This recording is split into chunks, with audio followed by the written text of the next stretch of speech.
welcome to Pet Problem Solved, where we answer your pet behaviour questions. It's our video and podcast series. So you may be watching, in which case you'll see my dog Chili with me right now. Or you may be listening, in which case you'll probably hear her panting, maybe even barking in a little while. She's quite a barker, Chili dog. Chili's now 11, so getting on a little bit, and more of an old dog. And those who can see her, you'll see the greying of her muzzle. So we love her. We've loved her for all that time. She was a little rescue dog at the very beginning, but been with us a long, long time now. Okay, let's get on to these questions. Question about dogs. Why do dogs howl? Alistair wrote to me saying, well, my dog howls, but why do some dogs howl and some don't? Well, I guess we don't really know. It's more just like some people yell and some don't. Howling seems to be a real remnant of behaviour from dogs. You know, they're wild dogs, so wolves would howl, but they don't bark. So we've taught our dogs through living with us, evolving with us, to bark. But still some dogs howl, and what we'll often find is that they howl in response to certain sounds. So it could be a siren, it could be the telephone ringing, could be another dog in the neighbourhood howling. Howling is a communication behaviour, and it communicates over a very large distance, so very effective that way. So if you were trying to get the rest of your wolves to pay attention to you, you might howl to them. And so dogs may be trying to get neighbourhood dogs to pay attention, and so they howl. But I think for a lot of dogs it's just something that's triggered in their hearing. Perhaps even when you're playing piano or a certain musical note hits their ear, they'll start to howl. Enjoy it, reinforce it if you want your dog to howl more by giving it attention. If you want them to howl less, then try not to give it too much attention and reinforce their quiet behaviour. Thanks for your question, Alistair. Now if you have a question about your pet's behaviour, I know it's mostly dogs and cats I tackle. I can tackle other animals too, but please send your question to info@petproblemsolved.com.au.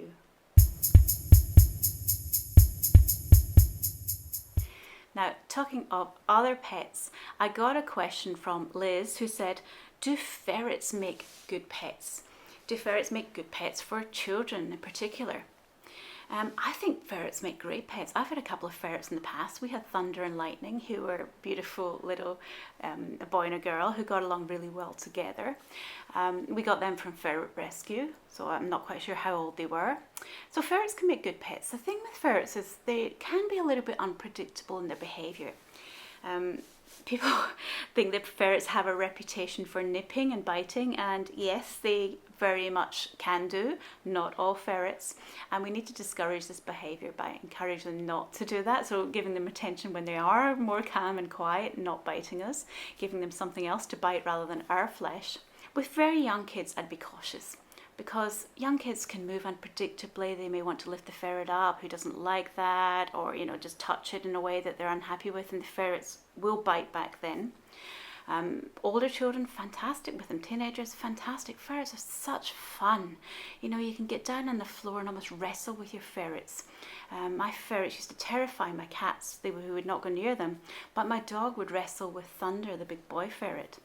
So a lot of individual variation in ferrets. If you're going for a baby, you can train it up to accept lots of handling. If you're going for ferret rescue, you can ask for some that have lived with children and are known to be okay with children. Just teach your children how you would like them to behave around ferrets. And ferrets make such good pets because you can actually, have them out, they play they're like a kitten, but you can put them away in a cage. And you can go to work or school and, they'd be perfectly happy to sleep the day away.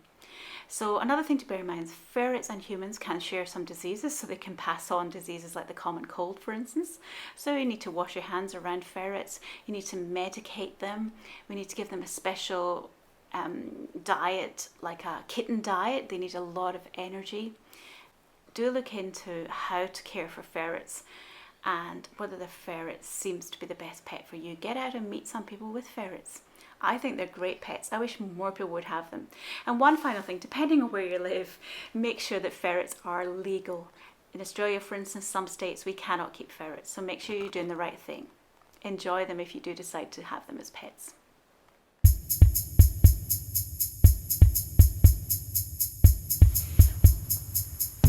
Why do cats blink at us? Do you have a cat? Have you ever watched your cat and their facial expressions? Have you ever seen them wink? Can't do a wink. Or blink at you? A long, slow blink. This is just a relaxation. It's a way of showing affection or showing acceptance of us. And if we do it back to them, cats have been shown to actually gravitate towards us. And that applies to whether we are an owner or a stranger. So recent research looked at this and looked at people coming into a cat's home, and would they actually go to the researcher, to the stranger, and they were much more likely to go towards a stranger if they did a long slow blink. So a long slow blink is just closing your eyes and remaining closed for a couple of seconds, opening them again, perhaps repeating it. And you could perhaps outstretch your hand as well if you really want the cat to come to you. If you really want them to come, have a few special treats too. But with your own cat, you're probably doing this without even thinking. Your cat's lying on you, you're stroking them, they look up into your face, and you look down on them with that half smile and your eyes narrow, and you're giving them that instinctive gaze that they love. So enjoy your cat's blink, and do blink back at them.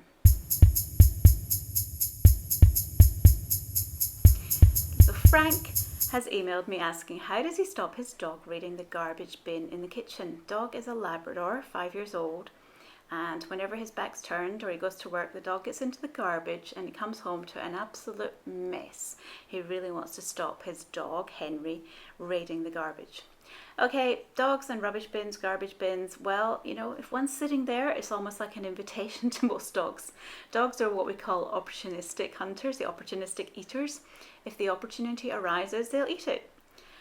And, they'll make those opportunities if possible too. So seeing food, smelling food around them entices them to just want to eat more and more, and there's no stopping them, especially Labradors. So what to do? Well, make sure your garbage is secure. Put a lid, put a double lid, put an extra lid on it. I'd say make sure there's a door in front of it. Put your garbage outside where your dog can't get to it.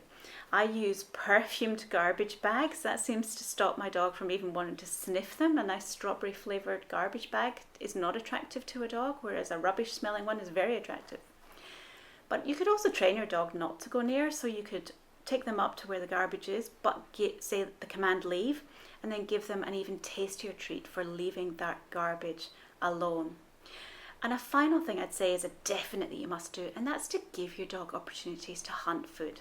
So get some food releasing toys and put some food in there and let your dog sniff them, play with them, release the food from them. And that way they're actually satisfying that drive they have to hunt. So rather than saying you're a naughty dog, stop raiding the garbage, go, okay, I understand your needs to find food, to hunt for food. I'm going to satisfy those needs. If you don't want to invest in the food releasing toys, I would say 1 or 2 is a real investment because they last your whole dog's life and probably onto 2 or 3 dogs. But if you don't want to invest in that, just scatter some food around the kitchen, your yard, somewhere they can go and hunt for those little morsels of food. I guarantee there'll be none left when you get back to your dog. If you have a question for Pet Problems Solved, please email info@petproblemsolved.com.au. Please subscribe to our channels wherever you're watching or listening, and do check out my website, petproblemsolved.com.au. There's lots of answers to questions on there, lots of videos, lots of podcasts. You can find a solution to almost every problem you have. And if you can't find something that's relevant to you, please do drop me a line and let me know what your pet behaviour question is. Thank you for watching and listening Pet Problem Solved. I'm Dr. Jo Righetti. Look after your pets.